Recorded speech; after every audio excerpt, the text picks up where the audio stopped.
Debido a la falta de fuentes contemporáneas fiables, es difícil saber exactamente qué pasó cuando los musulmanes entraron en la península ibérica o por qué. Sin embargo, una combinación de fuentes contemporáneas posiblemente auténticas y relatos escritos posteriormente nos dan una idea de lo que ocurrió, comenzando con la conquista musulmana anterior del Magreb y la guerra civil visigoda en curso en Hispania. Si bien no está muy claro cómo los visigodos en Hispania se enfrentaron entre sí, parece evidente que una guerra civil estaba en marcha a principios del siglo VIII. Las élites visigodas llevaban algún tiempo en una espiral descendente y tras la muerte de su rey Witiza, la situación empeoró rápidamente.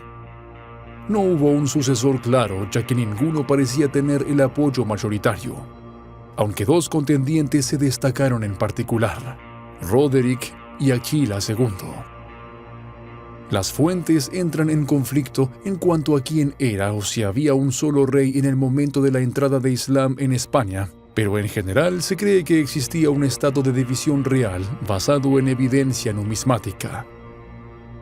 En esta realidad, Aquila habría gobernado sobre la cuenca del Ebro y Septimania, mientras Roderick gestionaba el resto. Sin embargo, fue Roderick quien resultó más relevante en los acontecimientos que siguieron. Mientras el reino visigodo de Hispania luchaba por mantenerse a flote en 711, el gobernador omeya del norte de África, Tariq ibn Ziyad, condujo a miles de sus guerreros musulmanos al sur de España. El rey Roderick dirigió a sus propios hombres contra los invasores y los enfrentó en el sur en la batalla de Guadalate. Aunque hay una gran escasez de fuentes contemporáneas que relaten el conjunto de los acontecimientos de la invasión, sabemos que la batalla de Guadalate fue decisiva y provocó la muerte del rey visigodo. No está del todo claro cómo murió el monarca, pero se especula que una parte del ejército visigodo se negó a apoyar al presunto rey usurpador y, por lo tanto, se retiró por completo, o como mínimo, lo suficiente como para permitir que los atacantes musulmanes rodearan la parte combatiente de las tropas visigodas. Este último fue derrotado y Roderick murió en el tramo final de la batalla.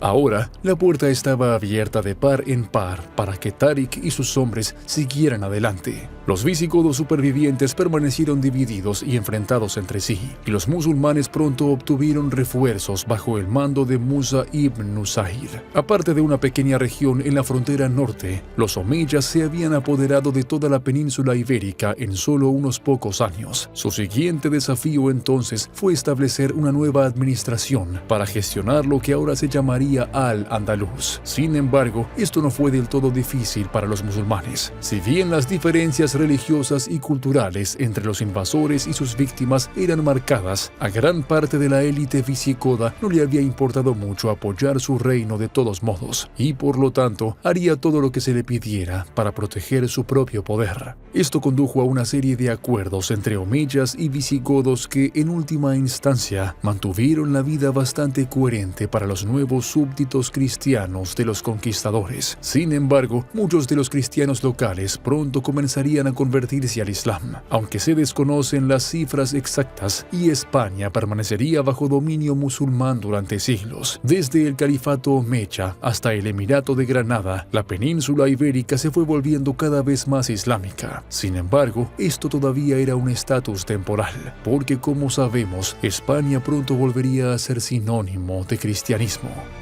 Los habitantes cristianos de la región habían ido destrozando poco a poco a los gobernantes musulmanes de Iberia en un esfuerzo conocido como la Reconquista, que comenzó entre los siglos VIII y IX. En 1035, los reconquistadores cristianos establecieron el reino de Aragón en el extremo este de la península, seguido poco después por la formación del reino de Castilla hacia el centro, que eventualmente quedaría atrapado por el reino cristiano de Portugal.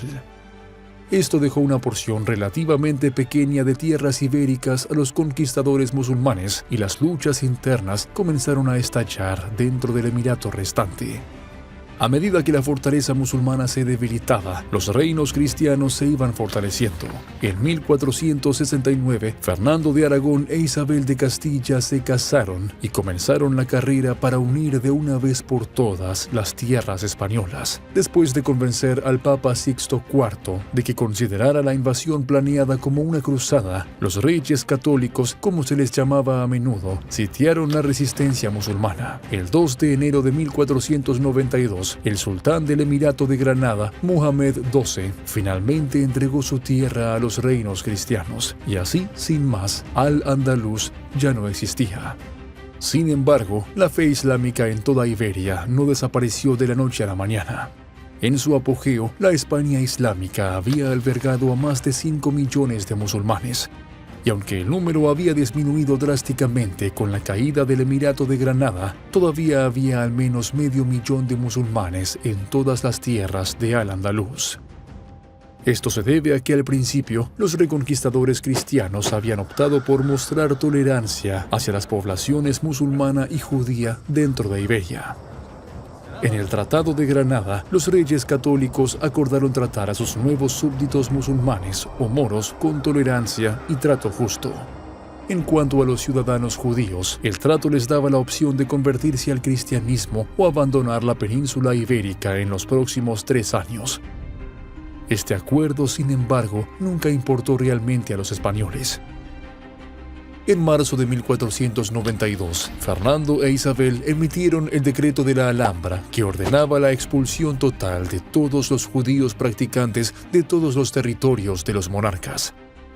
Cualquiera que deseara permanecer en España tendría que convertirse al catolicismo, y muchos lo hicieron de mala gana. También hubo un impulso para que los moros restantes se convirtieran al catolicismo junto con los judíos, en particular impulsados por el arzobispo de Granada, Hernando de Talavera, y el arzobispo de Toledo, Francisco Cisneros. En 1499, la presión por tales conversiones forzadas provocó una rebelión entre los moros. Pero esto solo terminó con la completa reversión de la tolerancia religiosa por parte de los reyes católicos, quien ahora dieron a los musulmanes el mismo ultimátum que los judíos habían recibido anteriormente. Esto redujo drásticamente la población morisca en tierras españolas, pero tampoco sería la última expulsión. A principios del siglo XVII, el rey Felipe III de España emitió un decreto destinado a expulsar a todos los descendientes de la antigua población musulmana, incluso a aquellos que se habían convertido al catolicismo. En ese momento, Felipe II ya había prohibido la lengua árabe y los libros árabes habían sido quemados en masa. Se cree que el miedo a continuas rebeliones y la necesidad de una unidad religiosa fue lo que llevó a estos actos, pero cualquiera que fuera la razón, hicieron que ser musulmán en España fuera esencialmente imposible. Se cree formalmente que el Islam indígena finalmente había llegado a su fin en España en 1727, después de la represión final a gran escala contra los que se habían quedado. Mientras tanto, el mundo musulmán del norte de África y el recién ampliado Imperio Otomano se habían convertido en refugios seguros, no solo para los musulmanes, sino incluso para los judíos ibéricos. Muchos de ambos credos huyeron a estas tierras en lugar de intentar permanecer en la península ibérica ante la persecución. En ese momento no había muchas razones para que ninguna minoría religiosa permaneciera bajo la corona española, especialmente los judíos y musulmanes. Esto significa que la respuesta a qué pasó con la mayoría musulmana en España se puede explicar en 2 partes. Por un lado, la caída del liderazgo musulmán en Al-Ándalus significó que muchos musulmanes comenzaron a irse o convertirse voluntariamente al ver a sus propios gobernantes y el último emirato islámico colapsar a su alrededor. Pero dado que todavía había alrededor 500.000 de musulmanes en tierras españolas, incluso en ese momento, está claro que algo más causó la extinción del Islam indígena. Y ese es exactamente el caso. Los reyes católicos y sus descendientes no vieron ninguna razón para seguir las reglas que habían acordado con el Tratado de Granada, y en general, esencialmente no toleraban la disensión religiosa.